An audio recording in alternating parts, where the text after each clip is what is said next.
जब सुलह हुदैबिया के मौके पर आप सल्लल्लाहु अलैहि वसल्लम ने हजरत उस्मान बिन अफ़्फ़ान को सिफारत के लिए मक्का भेजा।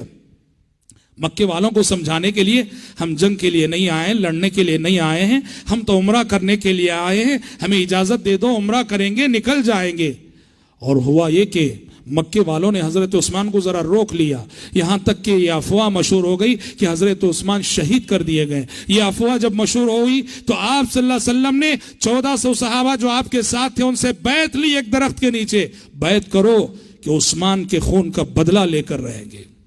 सारे सहाबा ने बैत की और उस वक्त प्यारे नबी ने अपने इस दाहिने हाथ को अपने बाएं हाथ पे मार के कहा, यह उस्मान का हाथ है,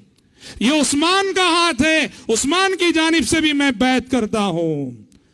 और हुआ आसमान से उसके बाद वही आ गई, लक़द रज़ियल्लाहु अनिल मुमिनीना इज़ युबायिऊनका तहत अश-शजरा, कि जो आपके नीचे जिन लोगों ने बैत की है आपके हाथ पर दरख्त के नीचे, उन लोगों से अल्लाह राजी हो गया और अल्लाह की रजा का नतीजा जन्नत है। इस तरह हजरत उस्मान बिन अफ़्फ़ान रज़ियल्लाहु अन्हु गर्चे बनफ़्स नफ़ीस शरीक ना रहे, लेकिन आपने अपने दस्ते मुबारक को उस्मान बिन अफ़्फ़ान का दस्ते मुबारक करार देकर जो बैत की, तो मक्के में रहते हुए भी इस एजाज और शरफ में उस्मान बिन अफ़्फ़ान खुद ब खुद शामिल हो गए। ये और बात है कि बाद में पता चला कि जो अफवाह थी वो गलत खबर थी, हजरत उस्मान शहीद नहीं हुए हैं और सही सालिम हजरत उस्मान लौट आए।